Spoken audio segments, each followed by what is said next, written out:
Guys, akkam jirtan nagaa fayyadanii jecha kun sagantaa maayikirooikoonomiksii waanii chaaptar waanii theory of consumer behavior waliin ilaallaa jechuudha. Theory of consumer behavior waliin ilaalla saniifu warri chaanela kana baaree taatan subscribe, share, comment isin nu godha jecha waliin irra hara mata duree keenya barumsa irraa walii yaana jechuudha. Mata dureen keenya barumsa irraa theory of consumer behavior. Theory of consumer behavior. Theory of consumer behavior. Theory of consumer behavior. Theory of consumer behavior can be understanding three steps: consumer preference, budget constraint, consumer preference and budget constraint to combine. Consumer preference is a consumer make choice by comparing the bundle good. Consumer preference, budget constraint and the consumer preference and the budget constraint to stepping to what?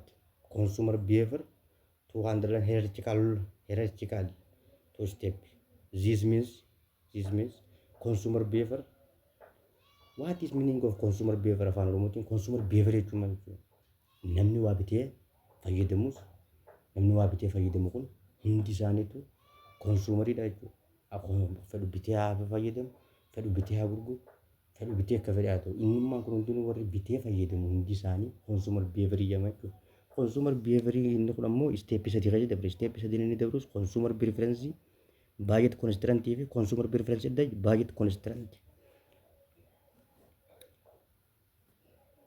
Consumer preference given any two consumption bundle, the consumer can either decide that one of consumption bundle is strictly better than other, decide that he is indifferent between two bundle.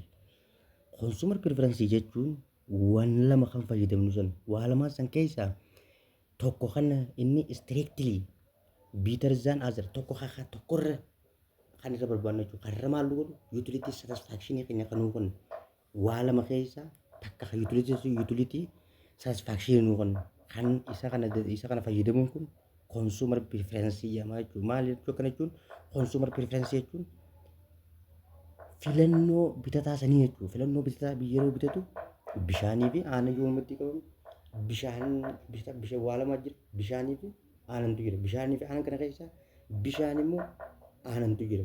Qootummaas waa lama san bishaan ayyaanii fi bishaan aquadirree isa lamaan keessaa ayyaan immoo aquadirree ture satisfaction nu kenna. Isa kana jechuun maali? Theory of consumer behavior is depend on consumer preference. Consumer preference is divided into three. What about say strictly preference? Tokko irra nu harkisu jechuudha. Isa kana jechuun given any two consumption bundle to X1 and X2, Y1 and Y2. This means what commodity use if X1 and X2 is strictly Y1, Y2, or if choosing X1 and X1, X2 when Y1 was available is the consumer definitely wanted to X bundles than Y. Y irra X barbaanne yoo ta'e commoditiin kun amma yeroo acception yeroo isa kana lamaan keessa tokko irra barbaanne yoo ta'e strictly preference jedhama jechuudha. Strictly preference is a type of consumer preference. This means weak preference. Weak preference is any given two consumption bundle X1, X2, Y1, Y2. If consumer is indifferent between two commodity bundle. If X1, X2, Y1, Y2, consumer would be equally satisfied. If he or she is consume what? Consume to equally satisfied depending on that the utility satisfaction. If good. Firm is using it what? Profit maximization. Consumer is using it what? Utility maximization.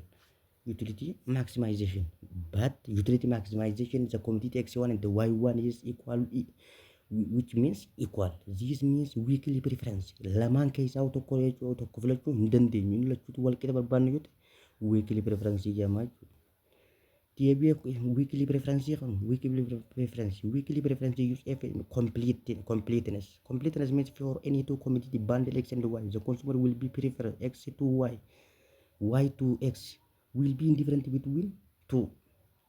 Y waa lamaan fayyadaman san keessaa isa tokkorra tokko x to y, x irra y to y, y irra x to y to x will be the same between two. Wal inni kun wal fakkaata. Completeness. Transitivity means if the consumer preference basket A to B basket B, basket A to basket B used to satisfaction, asirratti yaadni isaa transitivity yeroo jiru kana inni lamaan maali transitivity gisee jiru wajjin consumer preference basket A to B tokko jechuu isaa tokko keessa tokko dhiifne tokko filachuu tokko qofa tokkorraa tokko jechuu as ka'e more bitter than less. Consumer always prefer more of any two goodies less, and they are never satisfied and satisfied. However, bad goodies are not desirable. Consumer will be prefer less of them. Isa tokkorra barbaanna tokko immoo tokko dhiifna jechuudha. Tokkorra barbaanna tokko na dhiifna. Isa kana keessa kana jechuun maali more bitter than less. This means depend on utility. Utility describes satisfaction or pleasure derived from consumption of goods and services. Utilities describe the satisfaction or pleasure. Utility jechuun gammachuu yookaan nuti sanarraa maal kan concept wanta fayyadamne sanarraa gammachuu argannu sun maal jennu utility jedhama jechuudha. This means utility is a level of satisfaction that is obtained by consuming a commodity or undertaking activity. Hanga tokko fayyadamuudhaaf tokko immoo kan irratti oolu utility is a level of satisfaction. Sadarkaa itti gammachuu itti argannu waan fayyadamne sanarraa aanan dhuguu fi bishaan aanan dhugnee aanan sanarraa gammachuun argannu utility level of satisfaction. Isa kana level of satisfaction depend on consuming commodity or undertaking activity. Concept of utility characterized with following is a property. Utility jechuun utility maan kun amala kana qabu. Utility is a usefulness is not synonymous. Utility fi usefulness wal fakkaataa miti. For example, painting bicycle may be useless functionally but offer great utilities to art lover. Akkana jechuun utility and usefulness is not synonymous. Utility is subjective. Utility of the product will vary from the person to place. Utility is subjective. Subjective jechuun vary from namaa namatti utilitiin garagara. Fakkeenyaaf namni siyaaraa dhugu tokko no smoker do not derive any utility from cigarette. Namni siyaaraan dhugu tokko siyaaraarraa utilitiin argatu jechuudha. Utility products can be different at different place in the time. Iddoo adda addaa yeroo adda addaatti jechuudha utilitiin subjective. For example, utility we get from meat during fasting not the same as any time else. Isa kana utility is a product can be different at different place in time. Fakkeenyaaf buna tokko yeroo ganama dhuguu fi yeroo galgala dhuguu namni tokko galgala buna dhuguu bare yoo ganama kan ta'eef hin barbaadu taayimiidha wanti namni tokko immoo ganama dhuguu yoo galgala kan ta'eef hin barbaadu saniifuu maal utility is a product can be different at different place waliin yemmuu jechuudha. Then approach of using to what approaching to the measure of utility. Karaa lama ishee bisa kana godhuu dandeenya. Two major approach of comparing consumer utility. Consumer utility is a neoclassical using to measure utility. Cardinal theorist and ordinal theorist use. Neoclassical economists argues that measurable like weight, height, temperature by arbitrary unit of measurement called utils. The form of 1 to 3. Cardinalist jechuun utilitiin maal jechuudha? Hisaaffarama akkamitti akka height akka weight akka temperature arbitrary unit measurement of utility. Wanni isaaf shaffaruun kun maal jedhama? Utility jedhama. Utility is a form of 1 to 3. Utility can be quantitative measure. Utility is quantitative measure. According to the cardinal theorist, utility is quantitative measure. This means acception of cardinal utility theory. Acception of cardinal utility theory. Acception is rational of consumer. Rational. If the main objective of consumer is maximize his or her satisfaction given his or her limited budget income. Budget hangifame tokkoon waan barbaannu san kan itti fayyadamnu jechuudha. Isa kana akkamitti fayyadamnu? Utility consumer is the main objective of consumer. Objective of consumer is to maximize his or her satisfaction given his or her limited budget or income. Budget hanqanuu qabnu saniin waan gama consumeriin kun maximize ta'uu kan itti fayyadamu jechuudha. In order to maximize his or her satisfaction, consumer has to be rational. Inni kun jechuun maal jechuudha? Already yes. Utility is a function of consumption. Yes. Utility is a cardinal measurable. Cardinal measurable is according to the cardinal approach. Utility satisfaction is Commodity is measurable. Commodity measurable. Utility is measured. Subjective called utils. Kali ini safarmos utils ya manjane. Sanifu utility is cardinal measurable. According to cardinal pro utility or satisfaction, each commodity is measurable. Measurable. Utility is measure of subjective called utils. Constant marginal utility of money. La masarat. Constant marginal utility of money. Marginal utility of money. Dhabbatan. If a given unit of money is deserve the same value at any time or place it to be spent. Yeroo wal fakkaataadha yoo amma irraa wanta kafalte yoo boru kafalte marginal utility is constant according to the cardinal approach exception. To a person is at the starting to months where he has received monthly salary give equal value one bill with what might give at it after 3 weeks. Torban sedbut yoo deebitee jechuudha qarshii takkitti isin hojjenis vaaliin isaa wal qixa saniif maallaqa irratti the constant marginal utility hormone is constant. Diminishing marginal utility derive from each successive unit of commodity diminish hanqummaa gartee satisfaction waan fayyadamtu sun fayyadamaa deemtu satisfaction kee kamtaa deema gabbaa deema. This means using diminishing marginal utility. Diminishing marginal utility of commodity is diminish as the consumer is acquire large quantity. Hankuma fayyadamaa deemtu marginal utility of commodity diminish jechuudha. Yeroo kana keessatti total utility and marginal utility. Total utility is the total satisfaction of consumer get from consuming some specific quantity of commodity at particular time. Yeroo takkitti sanitti total consumer consume godhee kan irraa fayyadame san specific quantity of commodity tokkoon gartee waan commodity fayyadamee san inni jettu. Consumer consume more of good per time period. Consume more good per time period has total utilities per time. More good per time period is what? Total utilities increase. This means marginal utilities extra satisfaction of consumer rely. Marginal utility is extra satisfaction. Gammachuu dabalame. Gammachuu realizing from additional unit of other product. Additional unit of the product. Marginal utility is the change in the total utility. Result from consumption one more unit of product. Graph slope of total utility according to marginal utility. Total utility of it. Total utility is change in total utility. Change in amount of product is consumed used to explain relationship between total utility and marginal utility. Let use consider following hypothetical quantity jechuun total utility ngana. Total utility keenya kana jira. Yeroo kana keessatti total utility marginal utility jechuun maal? 18 irraa